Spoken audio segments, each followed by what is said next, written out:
E a gente volta agora no último bloco do nosso bate-papo de segunda-feira com Patrícia Pinatti e hoje com a Lorena Kefono, falando sobre a fala das crianças e de que forma a família pode colaborar e ficar atenta, tá? Porque, olha, demorou a falar, tudo bem, mas demorou demais a falar, passou ali dos 3 anos, procura ajuda de um profissional, tá?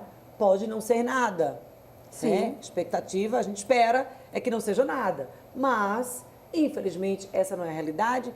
Isso pode ser sinal aí de uma série de coisas. Pode ser um indício, né, de algum probleminha, algum distúrbio. E a gente sempre tem que lembrar que quanto mais cedo, quanto mais precoce a gente faz o diagnóstico, acho que a gente tem um prognóstico melhor disso. A criança necessariamente será acompanhada por um pediatra. Então, a gente sempre diz para os pais, pergunte para o seu pediatra, né? Ai, doutora, é normal que ele, sei lá, morda? Eu posso dar orientação, mas também pergunte ao pediatra. Então, esse contato com as consultas rotineiras ao pediatra são momentos que você pode esclarecer um monte de dúvidas, principalmente os pais de primeira viagem, né? Que a criança não vem com manual, e aí você vai, isso é normal, isso não é normal? Não é, Lorena? A gente tem o pediatra como apoio aí também, não?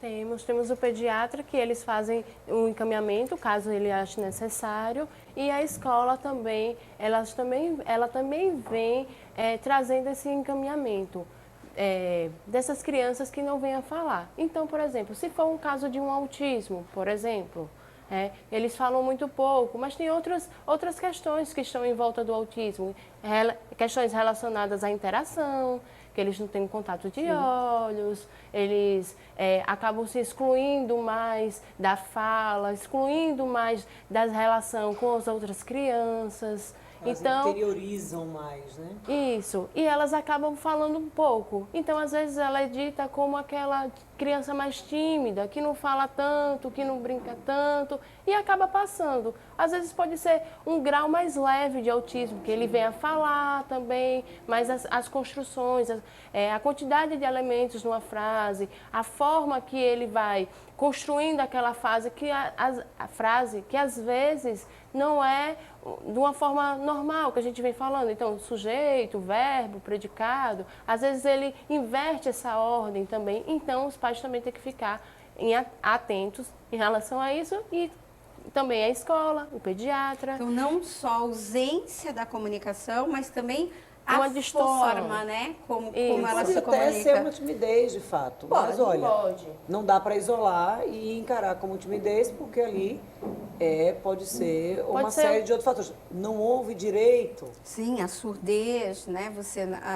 A criança que não escuta é uma criança que não vai. Nós estamos falando aqui o tempo todo do estímulo dos pais lerem historinha à noite, isso eu acho muito gostoso, além da interação afetiva que você tem com a criança, da comunicação também. Então, se ela não ouve, a criança é quietinha, muito quietinha, né? Às vezes, ai, não, meu filho é tão quietinho. Tá, mas criança também não é para ser muito quietinha. Às vezes pode ser até do gênio, mas o importante é que você se certifique. Sim. Vai que é um outro problema que você... A gente nunca acha que vai acontecer dentro da casa da gente, verdade. mas infelizmente os pais precisam ficar alertas. Às vezes uma coisa besta dessa, demorou a falar. A gente pode estar falando aí de um tratamento que você possa resolver de forma precoce. Quanto mais cedo diagnosticar, claro, mais fácil fica de você trabalhar, você já entra naquele universo, já aprende a conviver com aquilo ali. E, claro, todos os alertas que foram passados aqui para fazer este checklist, né? Sim. Não tenta adivinhar o que a criança está querendo, estimula. O que ela quer? Ela está apontando? Sim. O que ela quer? Estimula essa criança a pedir aquilo ali. Água é o quê?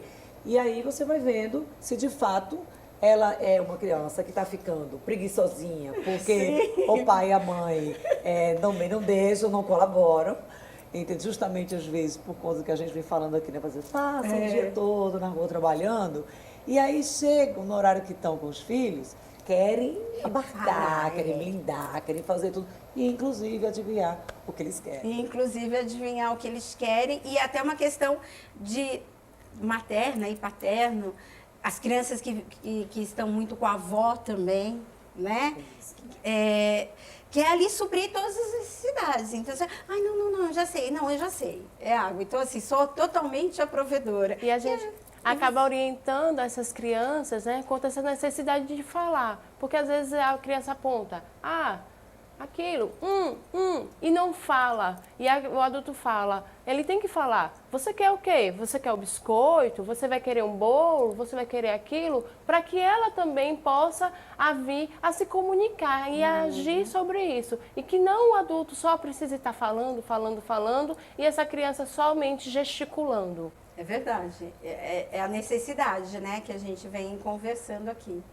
E essa família sempre ligada nos processos de desenvolvimento dos filhos, das crianças. Passar o dia fora de casa não é desculpa. Você consegue, sim, avaliar isso quando você chega em casa. Ou seja, aproveite melhor, aproveite o tempo com o seu filho com qualidade, que você vai ter essa percepção de todos esses sinais de alerta. Infelizmente, meninas, nosso tempo chegou ao fim. Eu queria muito agradecer a Lorena pelas dicas, pelos alertas. E, claro, Patrícia Pinatti, que está com a gente aqui todas as segundas-feiras no programa Utilidade Pública. A gente encerra a entrevista do programa de hoje, mas no próximo bloco você já sabe, todo dia tem dica nova. Hoje é dica jurídica. Aqui no estúdio a gente volta a se encontrar amanhã, no mesmo horário, na sua TV App, às 18 horas. Eu espero você.